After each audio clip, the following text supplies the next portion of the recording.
So we'll start streaming. We've started streaming, and we'll just wait for 1 o'clock.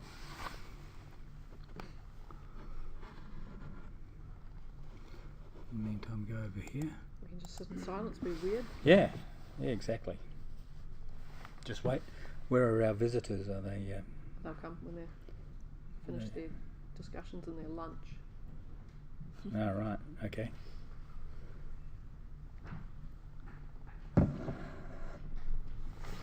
Yeah, this has been an interesting process. They've certainly nailed some of our problems. Here we are, 1 o'clock. Hello everybody, I'm Brook. This is Linda, this is Margaret from Stickmen Media. I hope you don't mind me introduce you second. Margaret's actually my business partner. Linda's our animator. My ego will cope. Just this once. So actually, no, it's not just once. It's coping. It's coping. I've only done that once, I'm sure. No. I usually go, this is Brook, this is Margaret. Or sometimes, this is Margaret, and completely screw it up. See, my ego is it's becoming resilient. But that's because when I when I say this is Margaret, it's because I'm leaning the right way from my point of view compared to what I can see on the camera. Okay. Anyway, so we're back again today, streaming the development of After the Light, our zombie horror survival game. And Linda's here to talk about animating the zombie run. So if you remember, we actually saw... This one is the zombie walk. If you remember last time, we actually saw the zombie run. Don't run before you can walk. Yes, indeed. Which was, well, we did that. We did the run before we walked. Yeah. Now that we know how to run, now we're going to have a go at walking. Makes sense. And if you remember, the last one was completely stuffed up by somebody forgetting to tell me to give Linda the reference video. But anyway. Yeah, you have witnesses. But anyway, so without further ado, I'll start that screen running. And Linda can start telling us what's going on here. Yeah, it's because I forgot to record the first maybe 1 hour to edit the reference video and import to the Maya, and then I set a few of the keyframe for the side view, for the side pose. Okay, so we've already done some stuff here and we've got somewhat through it. I might point it out, this isn't the run, this is the walk. This is Although the walk, it's awfully fast. but we are playing the thing through at 3 times speed so that you don't have to sit here and watch Linda's entire half day. Yes. You can just watch an hour of it. And watch me scuttling across the room. Yeah. It's kind of creepy. All Which right. was meant to be creepy.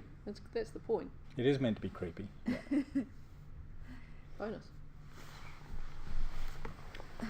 Okay, so what are we looking at now? We're looking at animation curves again. Yes, as I said before, if you're using the human IK, you are going just always need to check your animation curves and make sure the curve is flying is smoothly and naturally.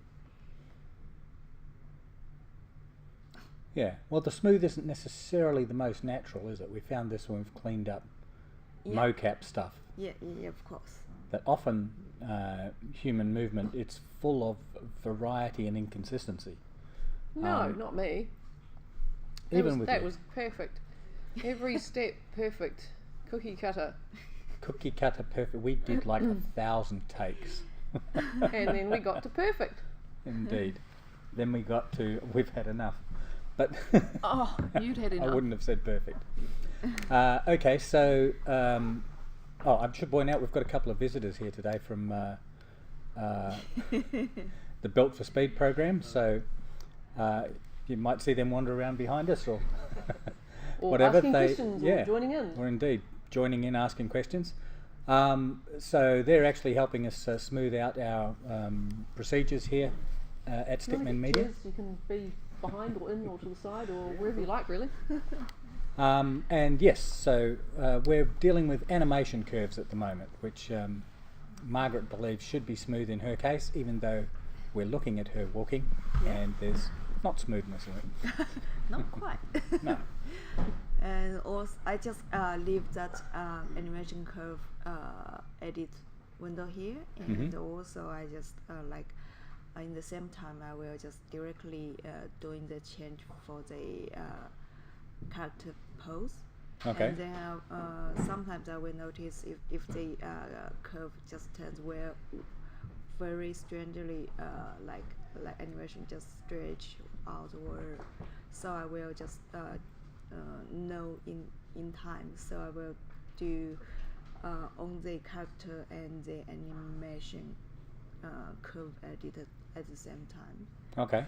Now to point out once again for those that might have missed it in the previous demonstration, you only actually pose this guy for keyframes, right? Yes. So at keyframes you actually set up a pose, and we let the Maya software actually do the tweening. Yes. But occasionally that tweening ends up a little bit rough, and you have to go through and smooth it. Yes. Yeah.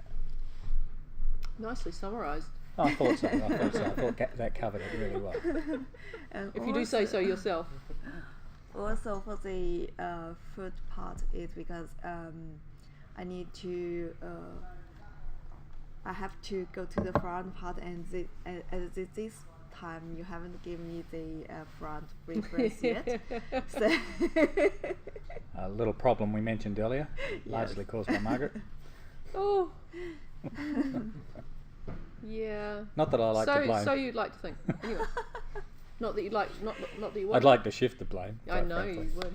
I think you have. All right, entirely my fault so forgetting to give the front reference. just based on this side view to think about what's the pose for the front part, for the front view.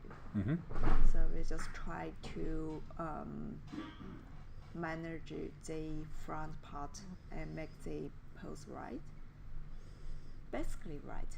But Okay. then after I got the video, of course I did lots of changes. Okay, that could have been another stream, really. Yeah, fixing Brook's mistake. Yeah, you will see later. Oh, very good. Actually, I saw in the background there, you can't quite see it now as we're not doing a bit with the reference video. But there, if you have a look behind in the reference video, Lincoln and Ben are just having a calm chat there. Lincoln's leaning back, enjoying himself. That's the pace of life here at Stickmen. Leisurely.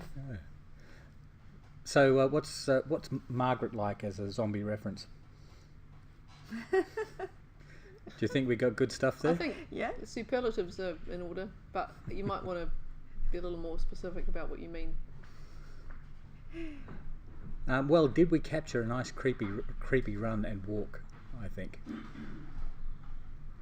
Mind you, we can't see it properly here because it is playing at 3 times speed. Yes. But just so that you do get to see it at the right speed, at the end of this movie that we're playing in the background there, we do actually show it at real speed, Yes. so that you do get to see what it actually looked like. Okay, so I think Margaret looks I think I was creepy, AF. eminently threatening there with your umbrella. Yep. So? Yeah, oh yeah. Oh yeah. Oh, absolutely. Yeah, I mean, you have to have the right expression. Yeah. So you've missed some of the best ones as you had to crawl across the floor for Well, For drag. zombie. Drag myself by the arms. Yeah. because zombie with no lower part. So Yeah. yeah, that was probably the funniest. We got the best remarks from Jay on that. Yes. About how Well, funny that was. Yes. All right, so we're back to the animation curves again, and a little more smoothing, I think, there Yeah. happening.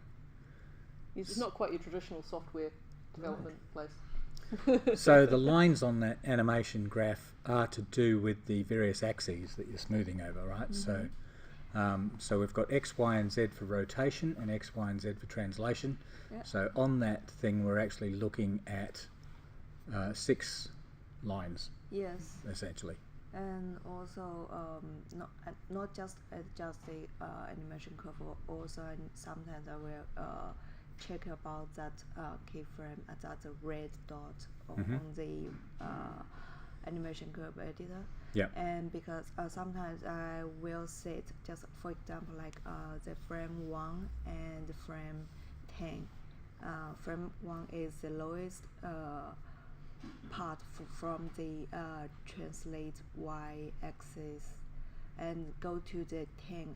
I'm setting on the top Okay. So this is in the red rectangles that we can see on Yes. that middle line. yes. That's the when I- markers for the keyframes. That's basically saying this Yes. is the keyframe, this is the part Linda's going to Yeah. manually adjust. Sometimes it will like if you add another keyframes between the lowest one and the toppiest one. So in the middle, sometimes you will drag the like hips a little bit higher than the highest position. So I will just directly see the animation curve editors. Then I will find the mistake I did, and then I adjust that point Okay. and move Now, it back. we did see something a while ago where you just Yeah, added a yeah, keyframe as well to sort of control the transition from one keyframe to another. You Yes. actually added one in the middle and set another middle point essentially for that animation, Yes. or for that part of the animation. Okay, and here you're actually dealing with the individual lines, so rather than doing all 6, just pulling up a display of 1. Yes. Is there an advantage to doing that, to pulling them out separately? I mean, clearly there is, or you wouldn't be doing it, I guess, but what's the advantage of actually just having the one line up there? Sorry, I don't understand. Is this the only place we can actually manipulate that line, when you've just got one of them on the screen, or can we do this same operation when you've got all 6 on the screen? Just one. Okay, so you can only do it when there's one. Yeah. Okay, he looks a little comical, I have to say, at full speed, at 3 times speed, 3.5 times speed. Oh, maybe next time I could just cut a bit.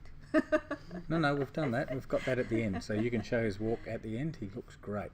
Yeah. I've already previewed that bit. Yeah. Okay, so here's one of the things I always like to point out, which is in animation, it's not just about the joints that you think are moving, but the fact that everything really gets affected. So as he's moving, his head gets moved as well. Yes. And this is one of the differences, I think, between the amateurs and the people that do it professionally. Yeah. It's is not. actually It's not a robot, so it's Yes. just like even that's not a real human. It's a zombie, but still have the human body. So yeah. So yes, Every so part's everything, real. shoulders, head, hands, everything actually moves when you take a step. yes. And you have to, so for those 6 things that 6 lines that you're adjusting, you have to do that for every joint on the body essentially, to make sure you get the right Yeah, thing. just choose the part I think it will affect on. Yeah. And that's what leads to that natural looking motion. Even though, as I think I've mentioned before, if you actually had the real motion up there as motion capture, every frame's a keyframe, and they're by no means smooth. So sometimes what's natural Yeah, for some is not smooth at all. Sometimes, if we got the motion capture reference animation, if you want to do some changes, I suppose it's better way to just find some like kind of like keyframe and then delete the rest one, so you can edit again and create some new stuff for the character. Not don't just change the animation or change the pose one frame by one frame. So when you actually have to animate something that you can't have reference for, like if you remember doing the animation for the Prancy Llama, do you remember the Prancy Llama? Yeah. I think he's in our Of course reference she video. remembers the Prancy Llama, you big Australian. So you did not actually go out there and get film of a llama prancing. So Yeah. where did you actually get? How did you actually do that animation? What reference did you actually use for that animation? Well, I Yeah, was where did you still- find a prancing llama? Go to the YouTube. Prancing? Look for Australian llamas prancing. Yes. Prancing. Like those kind of cartoon style character, you still sometimes need like real animal to be as a basic reference for the animations, and then we'll just add some like human personality to join some fun part based on the like animation of animals.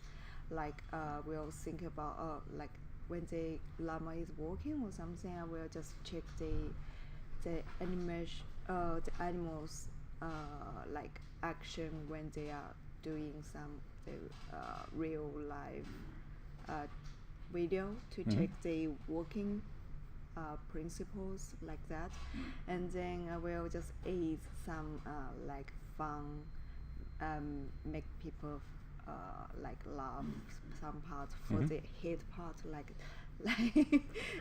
like talking or make some really. He blows a raspberry, doesn't he? That Yes. that llama. Yeah. Prancing also funny. Yes. Prancing, Just correcting you dancing. there. Dancing. Yeah, even the llama. So but moving on from the sometimes- take the piss out of the Australian part of the show. Yeah, we still sometimes need to act just like the animal, and just like that time when I animating the llama, I will still like make some very fun facial animation by myself. So you film yourself. Do you film yourself doing the prancing? Notice I've Oh, changed now. wow. No, but just like when the head is moving, I will just set my phone and I will open my camera and then see my Okay. face. So it still does come down to reference. You still need reference. Yeah, one way or the other to sometimes get I it will right. just imagine, just say some very fun pose and do some changes. Yeah, I remember we. This was before your time, really, but we had to do a dragon flying, and the first attempt at actually doing the dragon flight was really unrealistic. And I know unrealistic's a strange word to use. Dragonfly or dragonflight? Flight, a dragon flying. Yeah. So yeah, unrealistic is a strange word to use when you're talking about something that's mythical and doesn't exist. But you can still tell the flight wasn't natural. It wasn't the way that dragon should move. Yeah. So eventually what we did was, I think we used a bat for the flight animation. And then even there we made some changes based on, I think, an eagle taking off. Yes. Because we had the bat, but a bat is actually fairly light, and when it flaps its wings it just moves. But with the dragon it's actually got to hoist this huge amount of weight up into the air. Yeah. So Also, the we animation imagine- came... Because their weights are different. Yeah.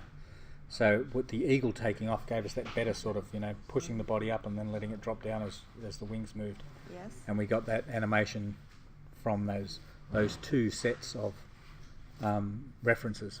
Yeah. Yeah. So here we can see Margaret doing her... Yeah, the front parts. we have the front part, see? No shit, Sherlock. To find the same time for the front part, we will just like when we shoot the reference, at the same time we will like do a claps, Yeah. and then we've just found that sound point, and then make them in the same time, and found the same animation clip, Yeah. export this part out and import it to the Maya. So this is very much like the movies. So we didn't have a clapper board, but we did actually have a loud clap in front of the camera. Yeah. And the idea of that was to actually synchronize the side view and front view cameras, Yes. so that you could get, when you're actually looking at something from the front, you can in fact then look at it from the side and see what the foot position is. So you can correct for both directions at once. Yes. Yeah. And I think at this point we're actually separated movement-wise from Margaret, so it looks like, is the zombie moving forwards towards us, or has he stopped still already? Oh no, he's still moving. Because you do zero out the motion at some stage, Yes. so that he doesn't move. All right. So did it make much difference actually having the front reference? Oh yes. The yeah, I bet it did. Wouldn't it have been nice to have that at the beginning, eh? the upper body actually have big movement than I thought. Okay, so there's a lot more movement in it. Yeah. I guess when we were watching it fast before, when you were giving your last talk and we were watching it sort of speed it up, it did seem like there wasn't a lot of mobility in the top of the body. And I guess that's been borne out by seeing the reference video that we needed more. But it's hard to make those judgments, isn't it, without reference? Because even though you think in your mind you know how somebody walks or you know what it looks like, it's amazing when you come down to actually having to replicate it joint by joint that you know nothing really, do you? You know nothing about how the Margaret runs reference. like a zombie. Yeah, but for those really full of experience animator, I believe they can. Yes, so that means I still have a lot of things to learn, and I still need a lot of experience. No, I wasn't saying you know nothing. I was saying we know nothing about Yeah. judging those joint movements. I'm saying even me. Oh, okay, yeah.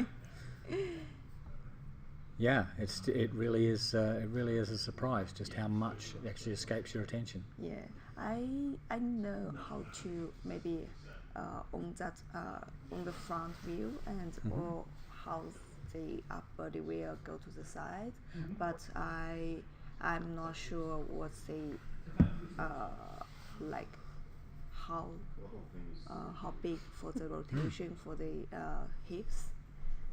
So that's the really different Yeah. than my thought. What is amazing though is even though we don't know all this stuff, we wouldn't know how to recreate a walk without the reference. Yes. Is when we see it, we can often look at it and go, "Oh, that's not right." Yeah. So we can recognise when it's not right, but we don't know how to make it right. Yeah, just like just have something maybe feel not right, but where is the point? I have no idea. Then we need to find it in the reference. Indeed. So you can see a lot of fine adjustment going in here to things like the tilting at the ankle, Yeah. the bending at the knees, the swivel of the head as the body moves from one side to another. An awful lot of stuff going on to actually repair that. Yeah, it would have been so much easier if you'd had the front reference. How about that, eh? How about that front reference? Oh dear. It's going to take a while to live that one down, I guess. Oh, yeah. All right, so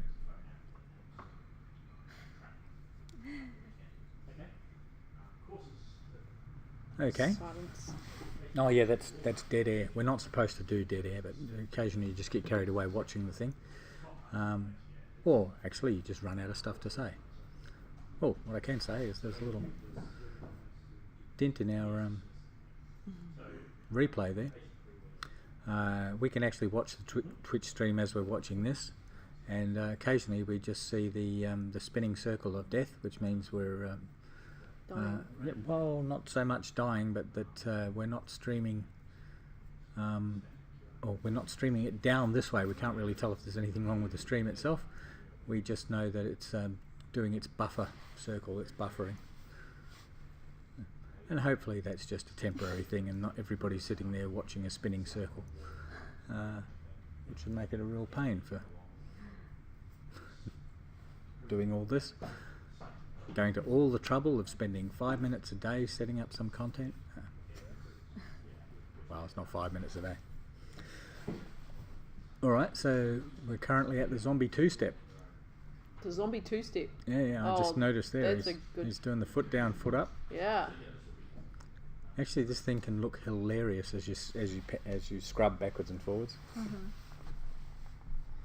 Right, what are we actually doing here, Linda? Still on the front view, and that just all the mistake I did.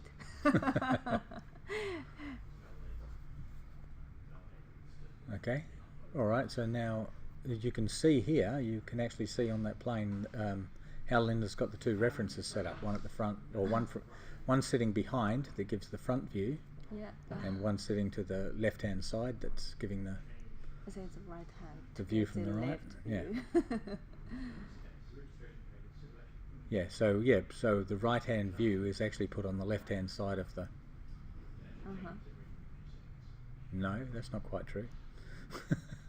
signal. Yeah, now I've confused myself entirely as to the placement of those things. But yes, the front reference has to be behind, and the view looking at Margaret's right shoulder there is on the right of the screen when it's set up, so they're sitting perpendicular to each other. Oh, what are we doing now? We've gone in really close. You will notice I'm just copy the front frame to the end. Ah, Yeah. yes, we did talk about this before, didn't we? Yes. Essentially what we need that's not the same in real human life is we need to move or copy the first frame to the last frame, because we are creating an animation loop. Yes. That is, every walk cycle will look the same. I'm really getting concerned about that buffering thing. Yep, we should be indeed, because nothing is even happening on the app. But somebody in bright green writing whose name I can't read says, "Hey, hello, how you doing?" Yep, we'll see We if cannot everybody else can identify you, respond. Yeah. The app, I don't know, I can't get the app to work at all. It never shows me the thing No, moving. it's stuck where it's stuck So there. what's the problem? Ah. Okay, well hopefully the sound is at least streaming, but I wonder if anybody in the background is actually using bandwidth of a high order. Alright, so we're copying that first frame to the last frame, and we're doing that so that we're creating an animation loop. Do you want to carry on? I'm just going to have a walk around and see if I can fix that bandwidth problem, because that's not a good outcome. Ooh. It's Oh, good and now. we're back. We're back? It was you. Don't come back. Mm. Oh Alright, my I'm going over god. here. Oh, awesome. That's interesting. Yeah, isn't it? Fantastic. Let's have a look at that. Look, the zombie is so happy. Alright, I'm coming back.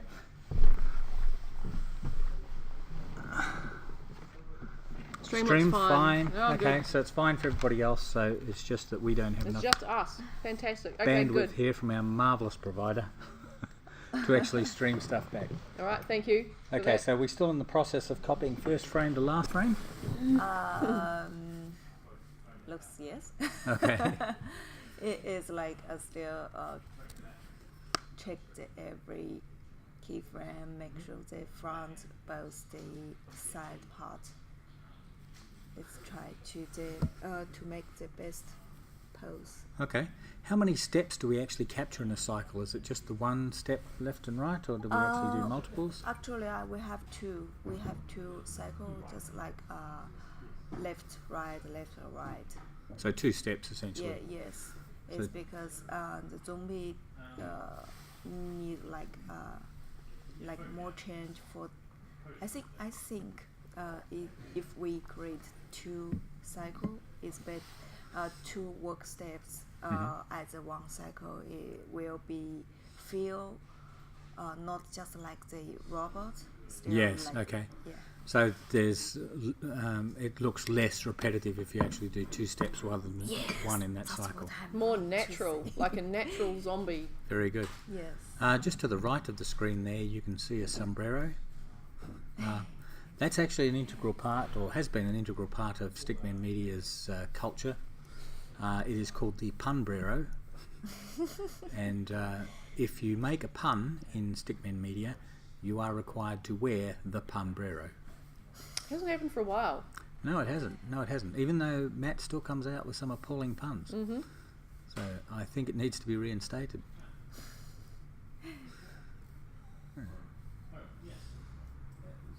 So there's still boxes there unpacked from our office move. Yeah. Or still packed from our office move. We actually need to do a lot of unpacking here. Yeah, that'd be a good idea. Yeah. Get things sorted out, especially if you're going to go on Twitch and just stream this stuff. Okay, so those animation curves are looking pretty smooth. So But we're have still lots doing of- minor adjustments to the position of the sword and the hand.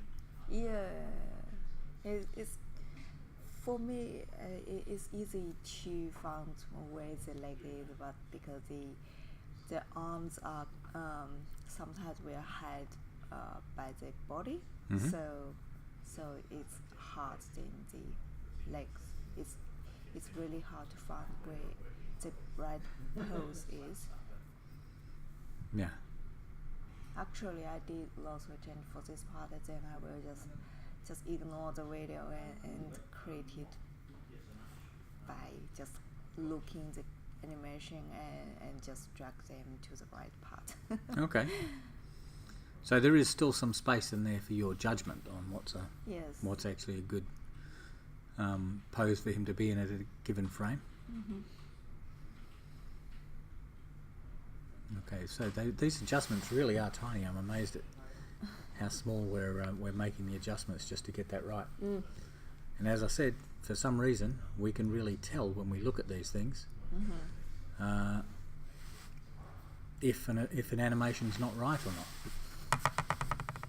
Yesterday I saw there's a very fun short video APP in China, and they actually have some fun video about zombie walking. Okay. But Cool. unfortunately I didn't bring my cell phone, so probably next time. Next time, awesome. It's very funny. Excellent. So we can see a bit of a drag in the right leg there, which was in Margaret's original thing. It was sort of almost a little gallop with a bias towards the left leg being the stronger leg.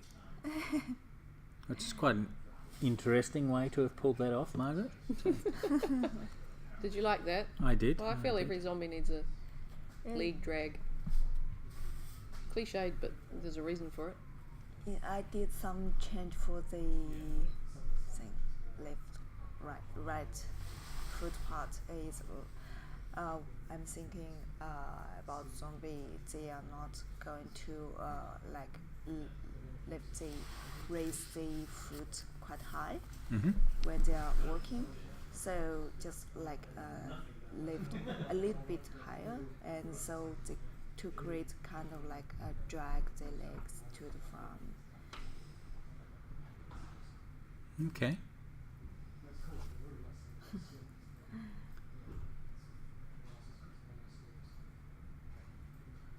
You did a little hop there. Unusual for a zombie. Is it though? Yes, well, they don't normally hop. We did discuss this the other day because we're I talking know. about... I just don't have any haven't heard any great reference material from you. Well... How do you know? How do you know? Well, because these zombies, at least, were conceived by me. So these are the zombies of my... Well, no, that's not quite true. They started out being conceived by me. Yeah. But the moment you hand it to other people to implement stuff, they sort of take ownership of it. So it's their Turns out they do interpretation hop. of your interpretation. No, but turns out they don't hop, because specifically the other day we were saying, what happens if you blow the leg off a zombie? They hop. Does he hop around? And no, we have no hopping animation, do we, Linda? Not yet. Should he hop around, or should he Yes. just fall sideways? You should hop around. I think they should just fall sideways. I think for now I just need to want to make the zombie just work in place, Mm-hmm. and the way I do that is I bake all the frame as a key frame to the rigged skeleton Mhm. system, and then just copy it. And then I just set the hip distance on the z-axis totally at 0, so it will Okay. just stay in. So one. that's actually quite complicated, so I'll just go through that again if you don't mind. Oh, that's fine. But so you actually take the animations you've actually got, and you bake the keyframes to the... I've still got sound up on my phone. You bake the animations to the rig, Yes, okay? we have two kind of like two skeleton system. One is for the skin, for the rigging, and another one like the yellow part is actually is a controller. Is IK, human IK is for the control the rigged skeleton. So basically, when we do the animation, I will just do the animation do the keyframe for those kind of like human IK, just like the red cycle and the red joints. No, yellow joints. Yellow joints, yeah. Yeah. Then I will bake the animation to the body rigged skeleton. Then I will set the hips like a z-axis for 0, so the zombie won't move for a long distance. Okay, so once you've actually, because you've picked the hips as where the actual movement, the relative movement for everything is happening. Once you've got everything baked, you tell the hips that they're not going to move in the Z direction at all. They're just going to stay where they are in the Z direction. Yes. So that essentially makes our zombie walk on the spot, because all the other relative movements still happen around the hips. Yeah. But then he's no longer walking forwards. He's just Yes. staying in one spot. And we need that because we want to control where the zombie actually goes in the game. So we don't need him choosing his own path and walking those 2 steps, away from where we are. We want him to actually walk where a game engine tells him to walk. Yeah. Yeah. So that's a fairly important step at that stage. Yeah. How do we manage things like him walking up and down hills? Ideally, you would do another set of animations for uphill and downs, or usually upstairs and downstairs. Because we have a lot of up and down and a lot of variables, don't we, Yeah. in the environment? So how do we manage that? And generally, the more animations you can play with, the more lifelike you can make the dead. Yeah. Fuck yeah, that makes sense. We were talking with Ben the other day, and Ben was talking about Mario and Luigi. Luigi. If you ever watch those guys move, where they really spend a lot of effort is in animation. Because even though the animation seems simple, there's a lot of it. So when they turn a corner, for example, those guys actually lean over on a corner. So if they're running around and they turn a corner, their bodies lean over. And I know this specifically because my oldest son used to copy them. He used to do all their little quirks and animations, and he learned it very well. And he would lean over when he did his run. But yeah, so there's a lot of effort actually put into making animations match the situation. So ideally, instead of just one walk cycle, we would have several walk cycles to deal with walking upstairs, walking downstairs, or indeed a hill could probably get away with the same one. Or maybe there should be a different one for slopes as opposed to steps. So yeah, the more you invest in that, the more natural you can make your zombie. I guess there are more tricks with things like stairs that we'd have to go into a lot of detail at the moment, so probably not enough time today, but essentially you have to coordinate things so that the foot actually goes to the top of the step for each thing. So there's a lot of tricks to it. So in this case we'll probably only have one walking animation, and we'll deal with the fact that it won't look entirely natural as you go up or down steps. But really good question. Something we should probably be looking at when we're doing V2. Yeah, version 2, exactly. Let's see how far we can push ourselves on animations. Yes. So here, Linda, we've got this little circle here where we're actually tracking the movement of one joint or one bone. Yes. It's just us to create like animation, kind of like animation paths to show what's this joint going through from just like track Logan. tracking line. Okay, and the tracking line, was this actually generated by an existing bone, or did you put a locator on it? On the bone. Okay, so that one's on the bone. Yes. The reason we put a locator the other day on the tip of the sword is that was the point we wanted to track, and it wasn't necessarily Yes. reflected by a bone or anything in We the... want to see the sword tip. And we didn't have a bone in the sword as Yes. such, yeah. So that's what, hence we put a locator on it. Yeah. Okay, I think his kidney's dropping out there, I can just see. Or he had some coins in his pocket or something when we x-rayed him. What are we looking at there? What is that spot in the front? It's appendix. Well, that's sort of thing, his appendix or his kidneys are dropping, or... Because, you know, he's all dried out and everything. Presumably bits could drop out. Without texture. Just guess. Yeah, it's probably the buckle of something or whatever. That seems to... I think is don't know. So are we using a proxy here? Is this a low-res proxy, or is this the full... It's just a model, just we're showing the game engine, but I have no texture or Yeah, no normal maps or anything else that gives it normal map, detail? Yeah. So you can just see very low polygon. Okay. But if you put a normal map, it's exactly the same model. Actually, they are same model, but you can find actually looks higher than this one. Mhm. But actually, they are same one. Okay. And here we can see our locator on the tip of the sword again, Yes. tracking the sword path. Yeah, we try to make the sword move smoothly, but still have some really mess, like animation parts like that. So I will just after I baked all the animation, make lots of keyframes for every frame on the timeline, then I will just adjust them again, Okay. for just especially for the sword. Oh, okay. So we're adjusting the tilt of the hand here.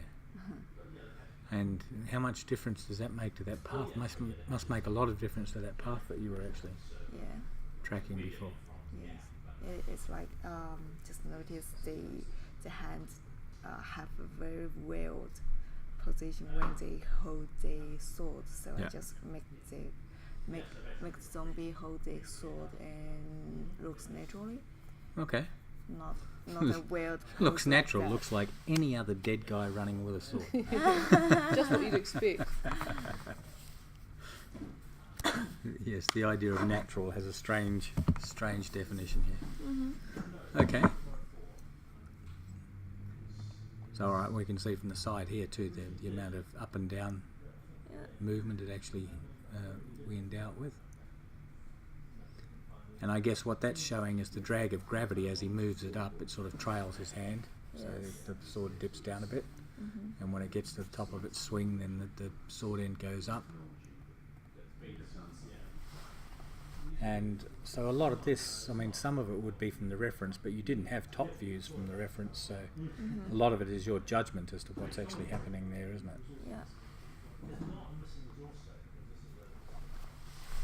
And some more of the endless smoothing of the animation curve there. Yeah.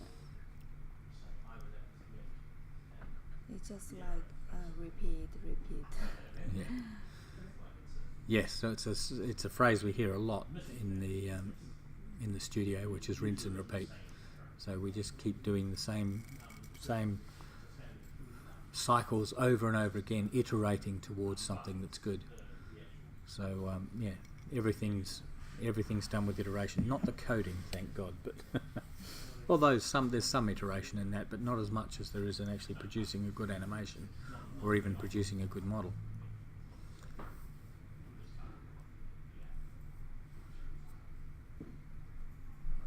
Alright, so this guy's got uneven sleeves, the same as one of the other zombies I noticed.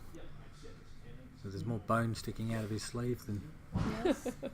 on the Then we have a problem. on the left than on the right, or his right and left. And I see Sergi did a great shader the other day to sort of tatter the ends of this of those things. Not that that's got anything to do with animation. We could, I suppose, if we wanted to waste thousands of bones, we could have the cloth actually flap around, or we could use cloth physics, which would really be a challenge, given the frame rates we expect to achieve. Oh, and another little secret that's given away here is that the bag that's attached to his side is not entirely modelled. As you can see, the straps actually sort of disappear into the jacket, and they are matched up with straps that are drawn on the jacket, but with a normal map to make it appear they're sitting high in the jacket. Again, completely distracting, taking the focus off animating. That's fine. So where are we now? Back to, I couldn't read what that said. It's like bake the animation to the rigged. Ah, so we're now doing that baking step. Yes. And then I will. Yeah, definitely seeing that leg drag there, which is great. That's a really good leg drag. I like his Lady Gaga boots. You do? Mm. Why are they Lady Gaga boots? Little circles around them. Then we It's alright, you we missed need it. to Okay. find to check with the running pose. Because we have the running pose, I think it's left foot in the front. Mm-hmm. So the same, the work will be same. It's left foot in the front. Okay, so this is a really important thing as well, because we need to be able to blend between walk and run. Yes. So generally, if you're really spending the money on animation here, you would probably have 2 walk cycles and 2 run cycles for this guy, and all of them need to be able to blend from the slow walk to the fast walk to the run to the fast run animation. And the way to do that is to make sure that one animation stops where the other one would start. So then we can blend, and at any time during that animation sort of go into the run, because everything will match up. And that's, again, good animating is a result of being aware of that we actually have to do the blending.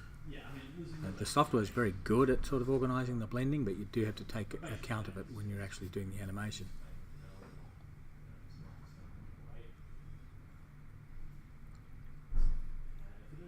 It's like a little dance routine when you do the scrubbing here.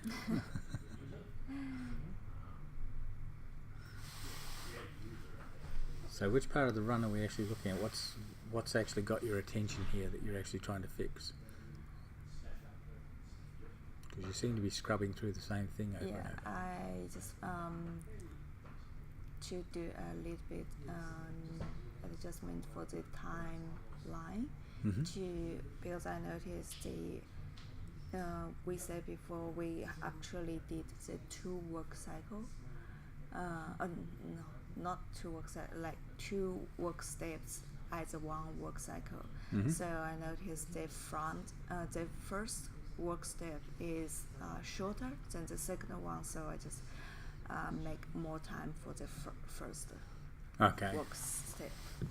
Right, so, and this, we could have gotten away with that, except again we need to match up with the run cycle as well, so Yeah, everything's got to be fairly consistent so that it all merges well, yeah. so that And it all then blends check well. the animation cover again. Once again, yeah. It's basically because I moved a part back because I want to make sure the left foot is on the front in the first frame. So after I moved back to a part of the front part animation and put it in the back, so I need to check the animation cover again, make sure they can think about if we like repeat the working cycle, then we should get the naturally smoothly animation curve and it's very important to have look at the first and the end frame. Okay. So has it inspired you to try some animation, Margaret? Not so much. Oh, No, right. I really like leaving it to people who know what they're doing. I'd like to have a crack at it. Well, we did do the modelling, if you remember. Exactly. We actually made a point of doing some modelling so that we knew what the modellers were actually trying to cope with. And we could have a proper dialogue with them. As the pieces directing, the pieces, as the people actually directing the production of something, it was really important for us to actually be able to understand the language of the people that were doing the task. And to understand their language, we really needed to do the task itself. So we went to the trouble of doing that for modelling, but we haven't actually done that for animation. So what do you think about having a crack at animation? Could have a crack at animation. We could even be taught some animation by Linda while we're on Twitch. Do you want to try it? I Can we think do it at should. 3.5 times speed? I don't think we won't be qualified for 3.5 times speed. So we could, I think we could probably do that live. We can probably set up and teach one of us to do some animation of a character, not just a bouncing ball, Linda. You have to take the ball by the horns and Make it absolutely completely impossible to achieve. let us good. animate a character using some walking reference maybe. Yeah. And you can teach us and score us, whichever one of us does it. Yeah. And like we actually I'm learning something about the Unreal, about the animation part. Actually, for the beginning, I'm quite enjoy it, and then after I need to learn something about the blueprint and even the like animation behavior and the action, like you have to have some codes in it, and it's make me just so confused. Just like completely different than like using Maya. You can directly see what you are doing here, but in Unreal, even it's changed a lot by the graphic, and you just need to drag the line. But for me, it's still like too hard. Okay. So not an entirely smooth process learning Unreal Engine Yeah. at this stage, for an artist at least. I think the programmers sort of jumped straight into it. Yeah. And even one of the artists, Lincoln, who's got a bit of a programming background, Yeah. was actually able to dive straight into it. Sergi, I guess, has done some really cool stuff with... Unity. Yeah. Well, yes, he's previously done some stuff with Unity, but he seems to be adapting well to doing the same sort of stuff with Unreal. Yes. With the material show the material on and the lightning Yes. stuff. Yeah, so doing things like the tattered shirt and all the rest of it. Yes. So he's got some stuff happening there. I guess you started later than everybody else, and you probably need a bit of support by the sound of it. And so you've got parts you like and parts that are just confusing, you think? Yeah. And using the blueprints are confusing? Yes. Okay. It's kind of like totally two words. Yeah, I guess here you're also doing it here visually, but you're visually working with the actual model and the actual picture. Yeah. Whereas there you're working with all these squares saying if this then that. Yes. So it is, becomes much more of a programming problem. Okay, so what are we doing here with just the skeleton? Yes. Looks great. I love just the skeleton. But why are we in just the skeleton? What's actually? Because I just need to focus on those animation tracks and see is there any very jump out like that keyframe is completely different, so I don't need to see the model. Okay. It's So essentially the easier. model's just distracting at this point, so we can Yes. get rid of the model and just concentrate on the... Yeah. Because basically, I will not do a big change for the animation. I just want to check the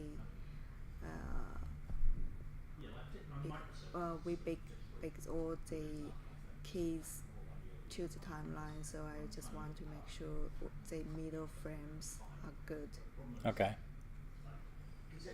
So when you say the middle frames, what's the middle frames? It's just like we didn't actually by hand to create those keyframes.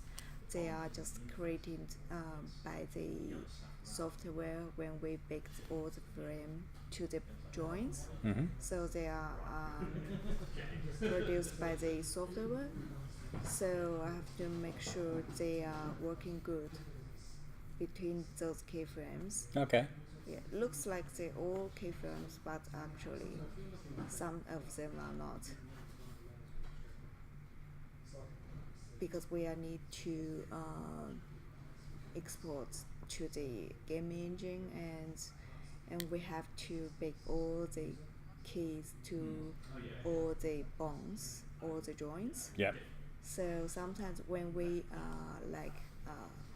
to merge, like blend from the work to the running, and they could just not have some wrong animation when we blend two animation together. Okay. So this is when we're actually baking these keyframes. Is it the case that every keyframe basically contains a description of the position and rotation of every bone? Yes. Okay. So that's actually, we're actually carrying around a lot of data in a keyframe. And so you have actually have a lot of stuff to check when you're actually going through this, because you've really got to be attending to, one way or another, you've got to look at every bone in a keyframe to see where it is. It's just like normally they are fine when you just finish, you bake all the animations, and you have to look how it look like. Basically, there are no problem. Just if you want your animation more smoothly, and you could do some change for what I did. Okay. Oh, I delayed the finger animations, because actually we don't need to move the fingers at all. Okay, so here's a question I wanted to ask about compound controllers. So this is when, so you can create an animation controller, like let's say that controls a smile on a face. Okay, and when you actually move that controller to create a bigger smile, it actually alters a whole lot of things at once. It alters the eyes, it alters the mouth on the compound controller. So do you actually do any smoothing that sort of goes out of where the compound controller would put things? So do you ever go through and like adjust the mouth or adjust the eyes separately to what the controller would do? Yes, sometimes I will do, but when actually we did a facial controller before, right? We actually on that time I didn't know the human eye case, so I didn't use this system. I just create the whole rigging system by my own and by hand, and it won't cause lots of like animation curve wrong problem. Okay. And actually it's set by lots of joints on the face, and I will group maybe 3 or 4 joints together using the curve, and to constrain all the, just like the eyebrow line, I will set like 1, 2, 3, 4, like 3 different joints to control the different part of the eyebrow, and then using the curve to create like blend shapes to give the curve different type of shape, and then just write some to set different value to the controller to select what the curve should be, and then you will control the eyebrow like frown or smile. Okay. Yeah. So if you set up the controller right, Yeah. it's actually smoothing out a lot of that stuff Yes. for you during the animation. So you don't necessarily have to go and individually adjust things. Yes. Yeah. Oh, that's very good. We should probably do a session on facial animation at some point. Yeah. Zombies not that great for doing facial animation on, Yeah. just I think because we they tend to have no lips and stuff. Yeah, since we will have those kind of chance, maybe we could do as a project if we need to create the facial animation like say toy maker. Yeah, well, Toy Maker would be a good one. I guess that we do have one zombie that's fairly fleshy, and he's the base of a number of zombies actually. And that he's still actually got a mouth, and he's still, it's still all fairly well held together. He's a bit bloody and everything. Maybe we should do, because I'm just thinking there is a Spit it couple out, of man. things we could actually put on that face. One, that zombie actually has a line. That zombie actually says something. Yeah, we have we did a joint for the jaw. Yeah, like all the zombie except the skeleton soldier, Okay. which he doesn't have the jaw. Well, I'm thinking one of them, one of the original things that we've already got an animation for, but maybe one of them we should actually give it a some more complexity around the mouth, because it still has lips, so that we can actually say that line, and then we could stream that and show people the way you actually do one of these compound controllers. Yeah, we are going to animating some like talking or Yeah, well, one of the things he says it in the story, yeah. that you don't know, because it's really weird because they're chasing and trying to attack you, but what he's saying all the time is "help me." Okay. So we could actually, if we could do an animation controller that would help us actually do the "help me" part, Yeah. that would be really good. I think that would make an excellent stream, don't you? Sure. I'm always intrigued. I mean, this animation is great, but it's really intriguing seeing the. He's still running awfully fast. Yeah, if we can actually see the way you do facial animation, Yeah. because in some of our games, of course, we're likely to have that. I'm aware we're running a little bit over, but we're just coming up now to the natural. So this is his actual natural walk cycle Yeah. at actual speed. So this is the part we were getting to. We're pretty much at the end of today's stream, but this is the result of all Linda's work there. So this is the actual walk cycle. Pretty much completed, I think. Yes. Okay. All right, so that's it for today. So from us here at Stickmen Media, so from Margaret, myself and Linda, thank you very much, Linda, for presenting today on animating the Soldier Zombies walk cycle. Another super job. It was a super job, and well explained.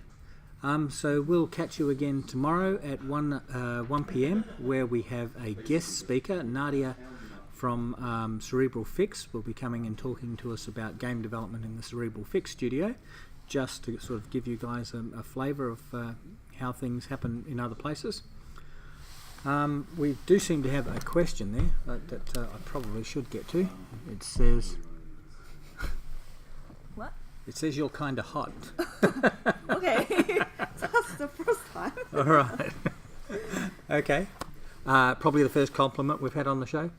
All right, so we'll catch you tomorrow at 1 o'clock. Again, Nadia Thorne from Cerebral Fix will be talking on processes in their studio, and we'll catch you then. So bye for now.